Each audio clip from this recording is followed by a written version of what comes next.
one told me about him, how people cry. Well, it's too late to say you're sorry. How would I know? Why should I care? There's no bother trying to find him. He's not there. Well, let me tell you about the way he looks, the way he acts, and the color of his hair. His voice is soft and good, his eyes are clear and bright, but he's not there.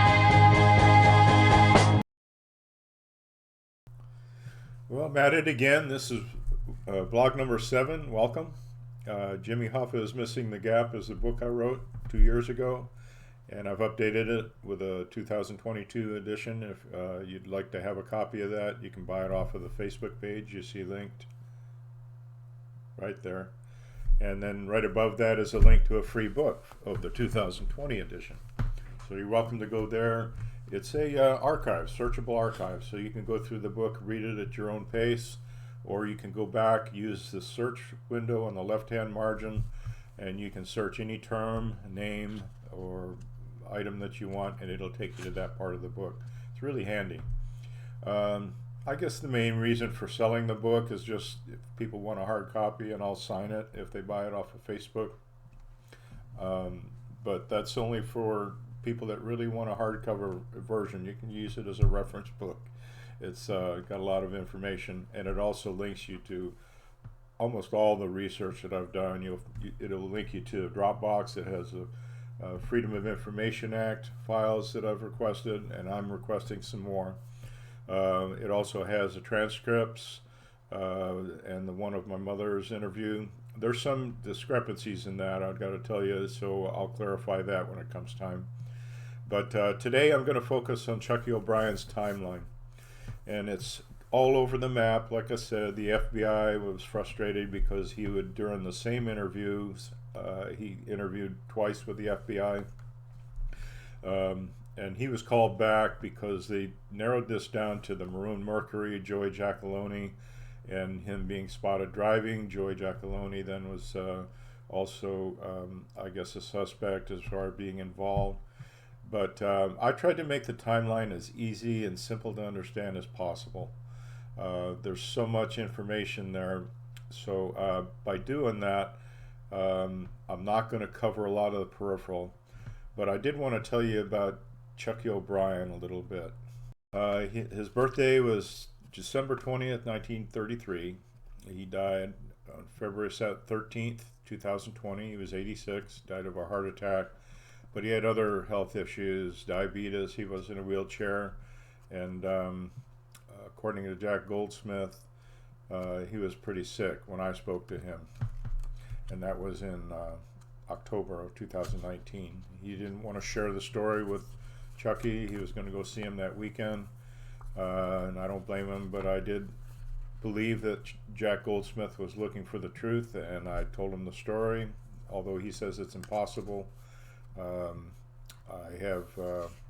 I'll address those issues later. But eventually Chucky died on February 13th of 2020, just a day before Hoffa's birthday, and he was living in Boca Raton, Florida. His mother, Sylvia Pagano, was the one that introduced him to the mob. And but she got him his first truck driving job, and I guess that's how he got affiliated with Hoffa when he was a young man. More on O'Brien's mother, Sylvia Pagano. I guess she was pretty well heeled and associated with the mob, and she had I guess lived in Kansas City. And she married a chauffeur that was the chauffeur for a mob boss in Kansas City named Frank O'Brien, hence her last name becoming O'Brien. And that's when Chucky was born. So that might indicate that maybe Hoffa was not the biological father, but Frank O'Brien was. She had then moved back to Detroit after Frank died and became involved with gangster Frank Coppola, Chucky's godfather. And Coppola opened up a new possibilities for the Teamsters, and I guess instrumental in adding to the national crime syndicate of Lucky Luciano and Frank Costello. So this is where the Detroit Teamster Local 299 really got pretty solid with mob involvement. Some of that information I garnered from an article from November of 1921 written by James Birch in a story he called The Story of Jimmy Hoffa, the fiery Union leader who pissed off the mob and vanished in 1975. So I'll take it at face value. I don't have corroborating information. But his father died when he was 9 years old, according to Jack Goldsmith. Other accounts said it was 6, but let's go with Jack's time of 9 years old. Jack is Chucky O'Brien's stepson, by the way. Now that book, I'm going to tell you, it is well worth the read. I looked at it as a book about a relationship between a father and son. He called him his father because Jack Goldsmith was fatherless because his father deserted, came back, and then deserted him again. You'll find out in the book. And so he was a fatherless child at a young age. Hoffa was a fatherless child at a young age. And Chucky O'Brien was a fatherless child at a young age, for what it's worth. So this timeline, I studied the different claims that Chucky O'Brien made. And even though he was interviewed for hours by the FBI on 2 occasions, he would say things during the same interview, recant, say, oh, I went to the Southfield Athletic Club. No, I didn't go to the Southfield Athletic Club. I wasn't in the area. Well, someone saw you there. Oh, yeah, I was in the area of the Red Fox. So you have to kind of, especially when he says he went to the Southfield Athletic Club, and he says he didn't. Now he doesn't adjust his time frame. He picks up from there and moves on to the clock on the clock. But I went back and I deducted that time from his time frame. And it's the same with the FBI. They gave him every benefit of the doubt, took all of his claims into account, and they still at the end said there was a 90-minute time frame where he could not account for his time between 2:30 and 4 o'clock. So why I called this book Jimmy Hoffa Is Missing was the headline on the Detroit Free Press August 1st. And then the gap has to do with this alibi. The premise of this whole thing is comparing what my mom and dad saw with what Chucky said and what other people believe. So I'm trying to give you information that I've sifted through in case you don't have time. This is over a year, so I don't expect you to understand all this, except use this information as a starting point. I believe by the time you're through experiencing this story in the book, you'll likely agree with me. If you don't, that's okay. I understand there's thousands of rumors and leads and people saying I shot Hoffa, I killed him, I ground him up in sausage. That's the problem I see with the Licata story. Is that Sal Palazzolo says he hit him over the head with a shovel and he ground him up in sausage. Well, you can't believe part of that story and not believe the whole thing. So that's the part that doesn't wash with me. And I took my parents' story and worked out from there. If it didn't match, I said it doesn't make sense. I don't think this is real. Apologize for the glare in my glasses, but I am reading technical information here, so I've got to make sure I don't slip up. So in the morning, Chucky O'Brien would be dropped off at the Marcus Red Fox, the north side of the parking lot, to catch his ride to the 299 local union. And that ride was usually accomplished through Robert Holmes Jr., the son of Robert Holmes Sr., obviously. And he would drive Chucky O'Brien, he was about the same age, to the union headquarters on Trumbull. And then he would then Chucky O'Brien would get a ride back at the end of the day to the Red Fox. He lived with Marvin Adele, the Adele family, which was off of Maple Road, 15 Mile. And so it was a convenient pick-up and drop-off place for him.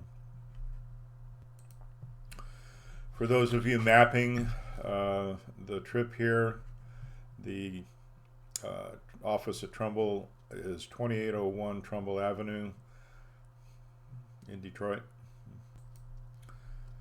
One of the biggest concerns I had with the story is that Chucky O'Brien's plan for that day. He claims he came to Detroit just to clear out his office. He had new digs in Miami, Florida. He went from making $45,000 a year in Detroit to $850,000 a year that very week.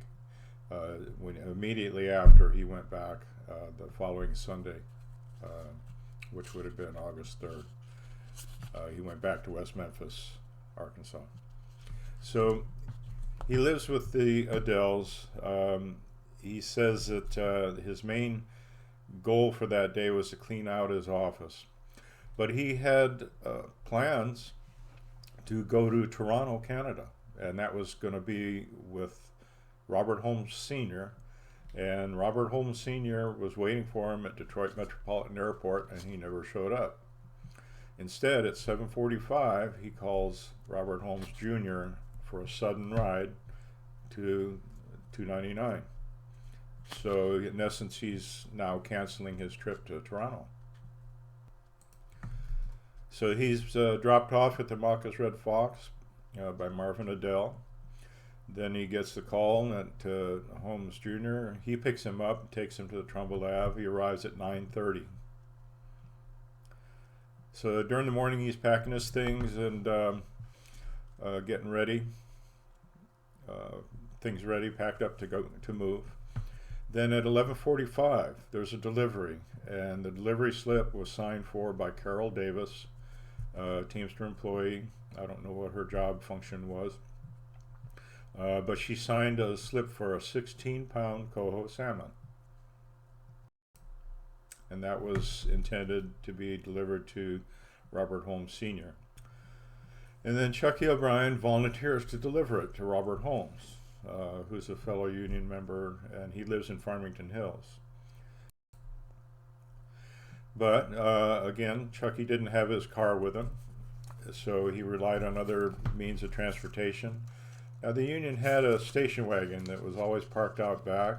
The keys were on a board, and that was available to him. He claims the keys were lost, but in the Hoffa memo, the FBI interviewed the attendant to the station wagon. He says, no, there's no problem. The keys were on the hook. He could have taken that.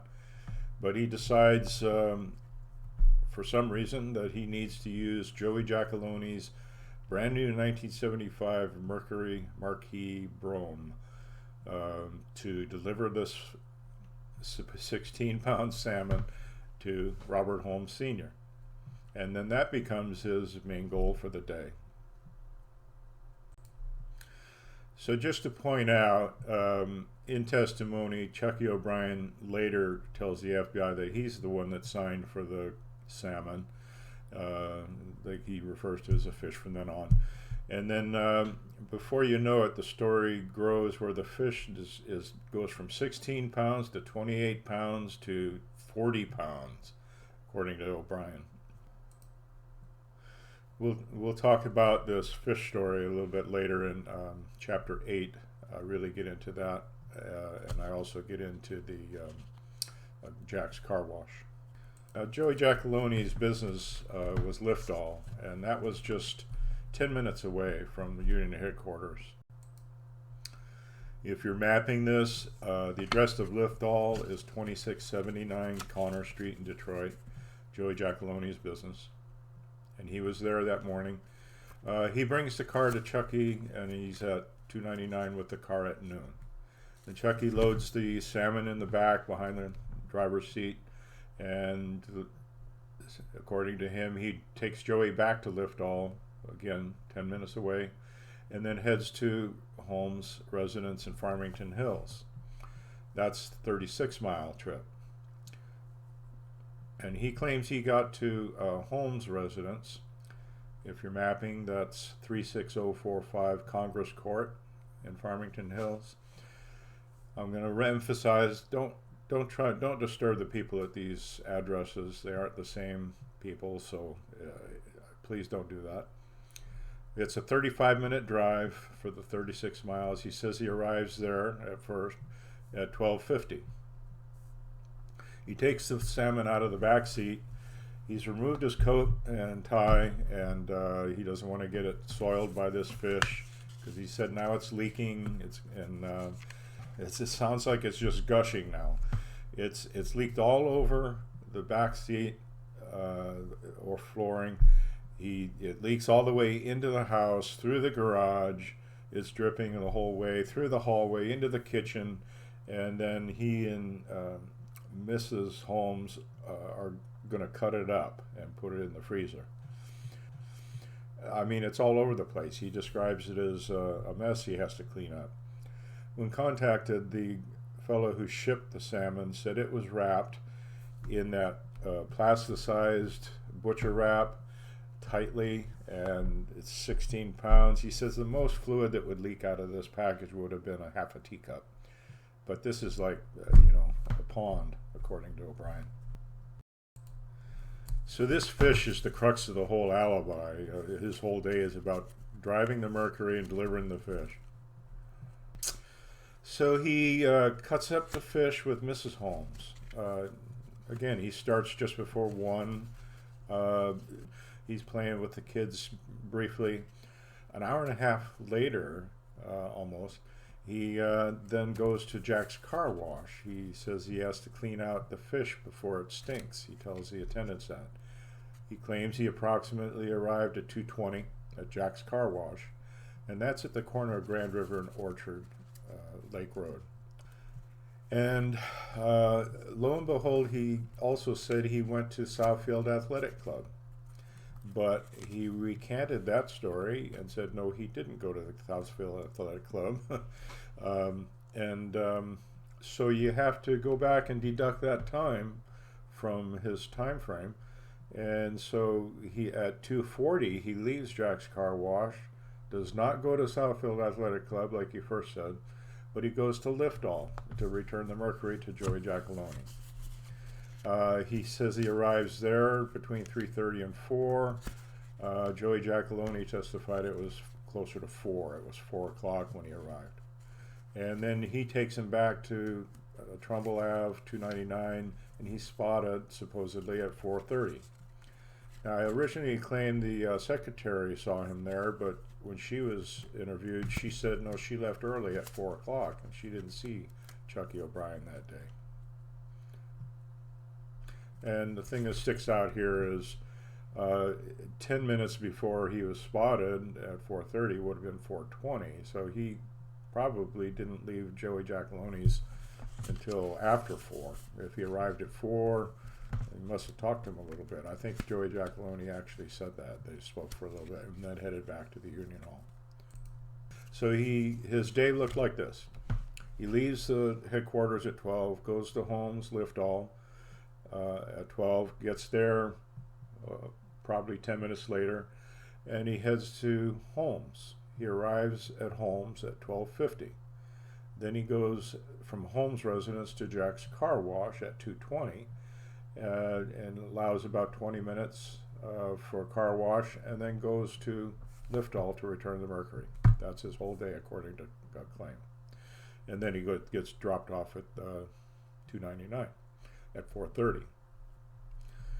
If you add up the driving time and the times that Chucky said, I agree with the FBI. There's a 60 to 90 minute window that is not covered in his testimony.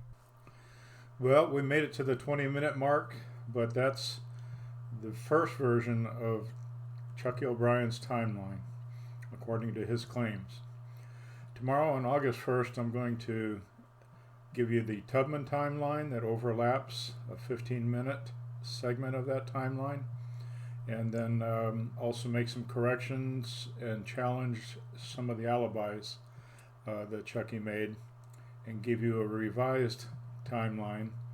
And then what we'll do is we'll look at the route that he most likely took not the one he said he took. Okay, thank you again for joining me, and follow, like, subscribe, and share this to as many people as you can. I need your help in getting this story out. You won't hear it anywhere else. God bless.